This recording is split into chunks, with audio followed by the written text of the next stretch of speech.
BP will meet here just shortly. They're just outside. Our intent today is to give you an update. We sent out a press release earlier today that was distributed at 1 o'clock. So I'm going to talk some about that press release and just give you a few more facts or information that has changed since 1 o'clock. So I'm Bud Norman, the Emergency Management PIO Administrator Controller for Branch County. To my left is Tim Miner, who's the Emergency Management Coordinator for the county, and Eric Pohl, who's with the United States Environmental Protection Agency, and then Lieutenant Schrader, who's with the Michigan State Police. Also helping us with this is our county sheriff, you see just to the back here, and then Cesar Rodriguez, who's with BP, and he's just outside and he'll be in here shortly. So I'm going to give you, again, the press release that we sent out today at 1 o'clock and a few facts that were added to that. After we do that, we'll open up for questions if you have any questions, and we'll do our best between us all to answer any questions that you might have. There was a 10-inch BP pipe, and that runs from Whiting, Indiana to River Rouge, which is near Detroit, that's Michigan. They experienced a release of gasoline on October the 17th, 2023. So alarms were set off, and those alarms were set off at 9:30 or about 9:30 last night on October the 17th.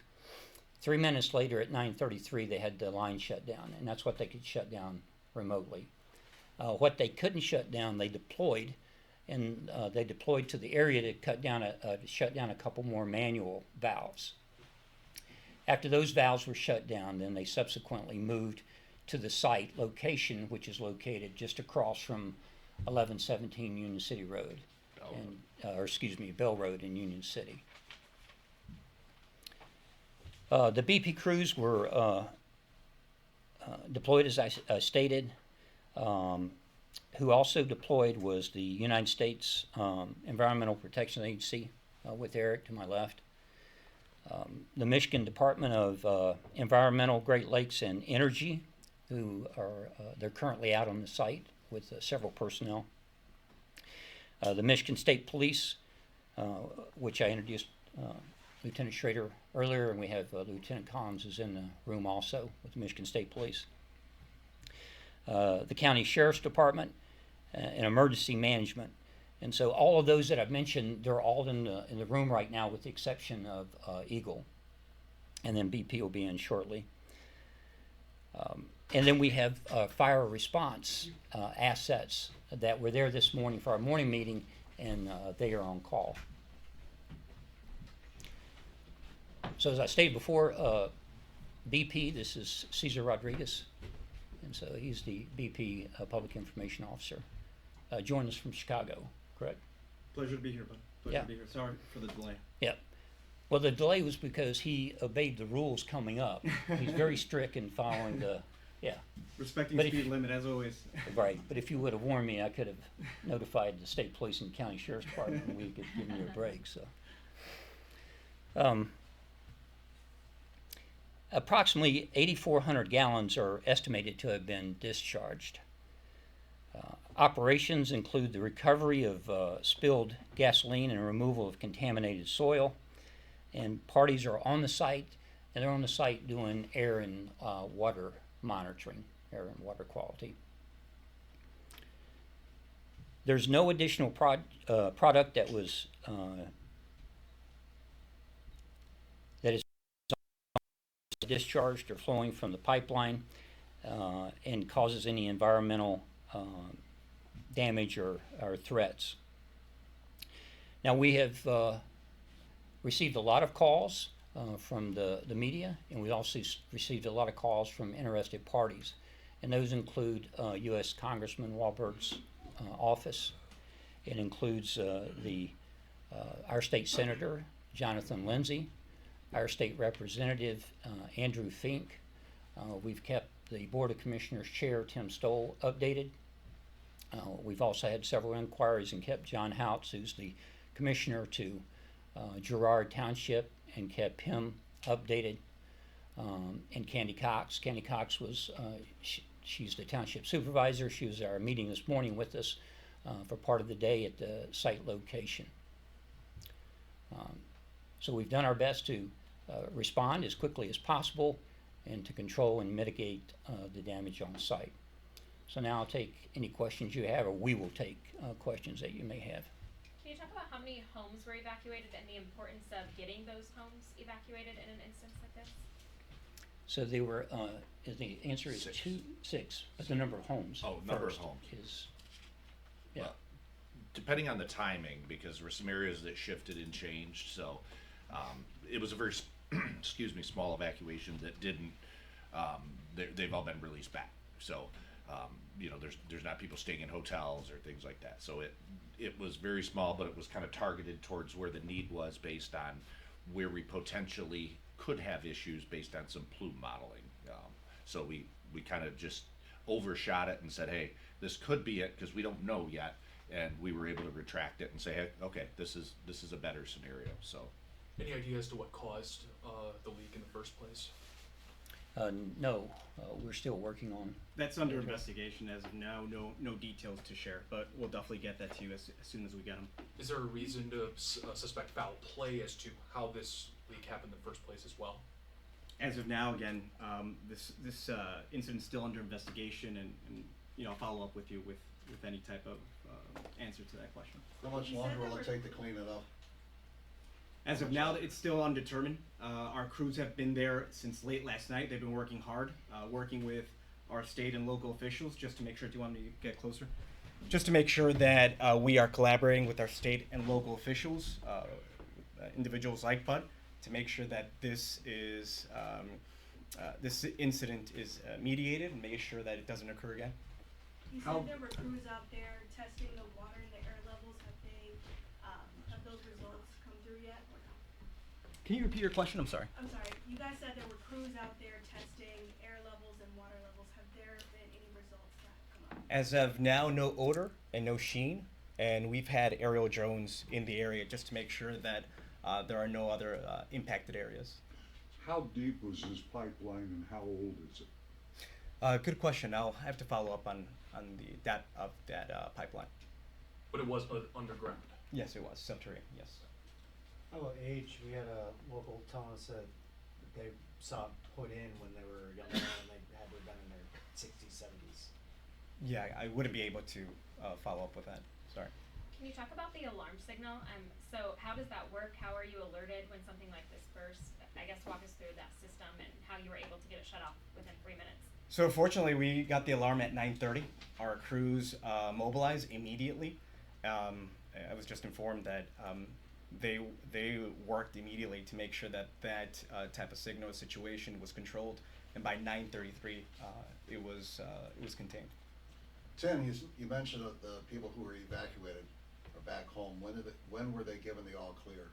depending on where they were at, it varied again because of the scope and if you're familiar with the area, there's not a lot of houses, so they were kind of speckled around. So it varied, and some of it was they were later getting back in because of some communication barriers with actually talking to them because they might be sleeping or so everybody's back in. It's not open to public motoring yet due to safety concerns for their crews working in the cleanup area at this point. So the latest would be ballpark time for the latest homeowner to be allowed back in?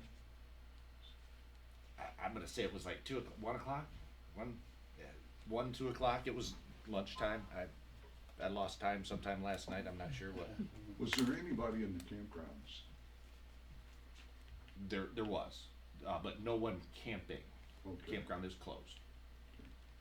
As far as the gas, it's not natural gas, it's petroleum in this gas line. I was informed that it was it's gasoline. Was gasoline, yes. Mm-hmm. Yeah. And you said no contamination in the soil or the water, or as far as the results that came back. Correct, yes. And as of now, we've mobilized heavy equipment to the area to make sure that we remove any type of soil that has been contaminated. Is there, from any of you guys, has there been, from the EPA or from Eagle, if there's anybody here, has there been any results as far as contamination into the water supply or into any utility whatsoever? With the assistance of the Michigan State Police, we did overflights of the surface waters this morning, and we didn't see any kind of sheen or petroleum product in the surface waters, the rivers, the ponds, and the lakes and the streams. There was some evidence of the gasoline spilling into that farm field and staining the soil, so we expect there to be some residual contamination there that's to be still investigated in terms of the quantity. And we are aware that there are some private drinking water wells in the nearby area, and there's a plan being developed and implemented to monitor those drinking water wells and ensure that those residents have safe, clean drinking water available to them. In the meantime, I believe BP is providing bottled water as out of an abundance of caution to one residence that has the closest drinking water well to the spill location. Is it just one well, or how many in total are affected by that? My understanding is there's 3 or possibly 4 wells that are in close proximity. Again, we're still assessing, and we want to make sure that we are capturing all of the wells that may potentially be impacted. My understanding is that BP is also having environmental consultants brought in that will do some of that more advanced testing and analysis of the result of this release.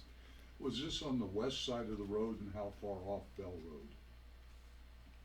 But do you have that exact location? It was on the west side of the road, about 90 yards from the road center line.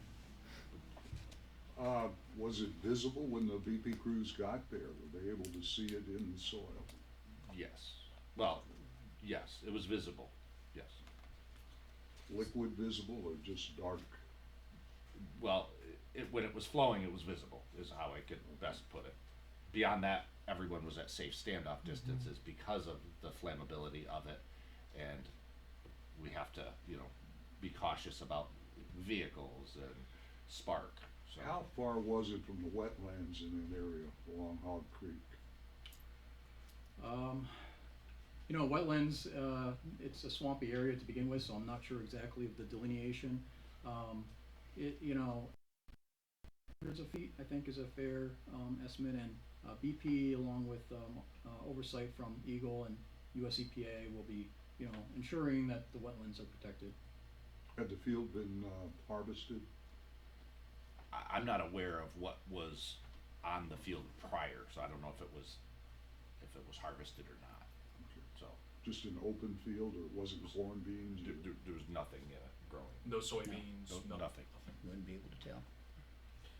So what does remediation look like? Is that just scooping up dirt and replacing it, or is this field still going to be usable next growing season? That's correct. As of now, as I mentioned before, our heavy machinery has been brought to the area to make sure that we bring out that soil, remove that soil that has been contaminated. How much are you gonna have to remove? Any idea? No idea as of now.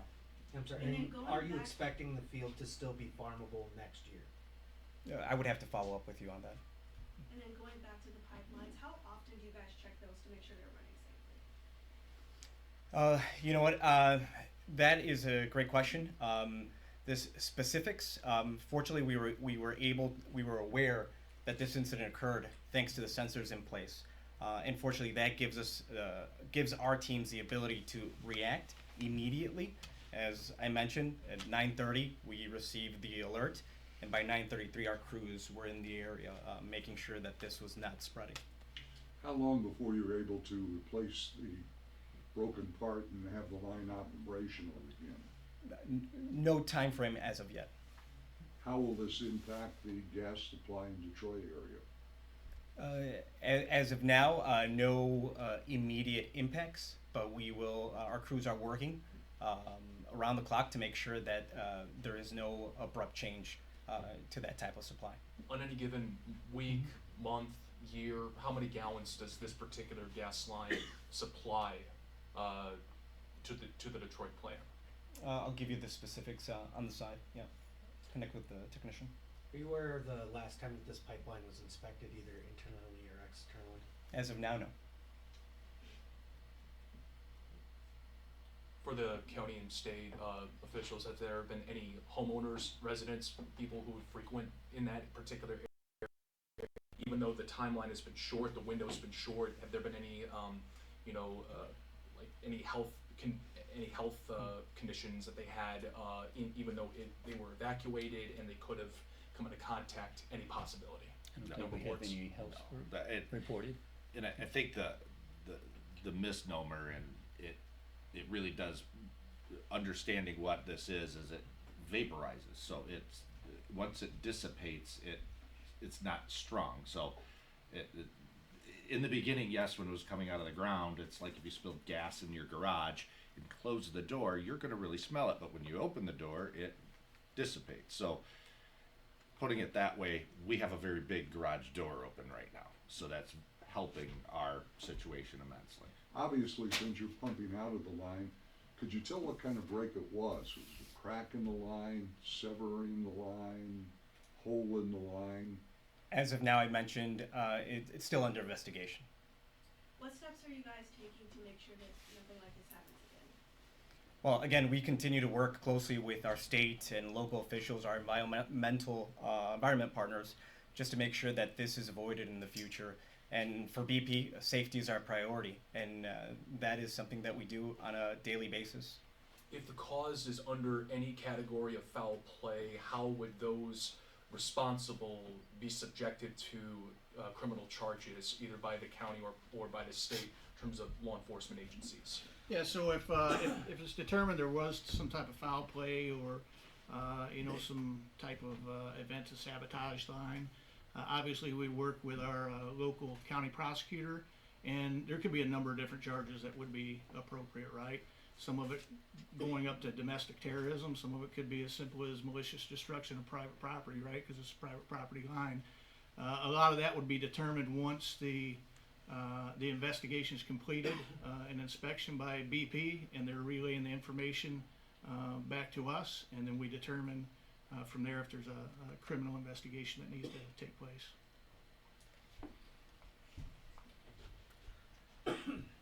When will we get another briefing from, especially From BP, for the what could have possibly caused it, the other metrics from this? Sure. Well, thank you for the question. We're working around the clock.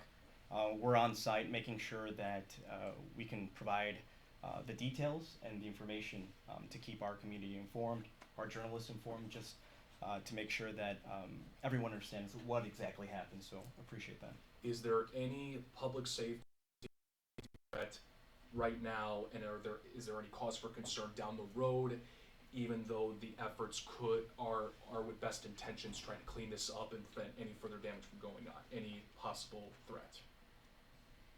I think as we continue recovery through this incident, we're just going to continue to make the assessments, and our number one priority from the federal EPA is to ensure that the environment is protected and human health is protected. So as we move forward with BP and our other state and local partners, we're going to keep that in the forefront. So no threat. As far as we have seen right now, again, reiterating, we haven't seen any impact to surface water. There was some contamination to the farm field and the soil, and there's the potential that there's the nearby drinking water wells. So, but again, those are at the front of our thoughts, and we're going to make sure that those are protected, and we're going to make sure that that the homeowners and the residents are fully informed of what that means. Where are the soils that are being removed being taken to dispose of? As of now, no details on that. I'll get back to you.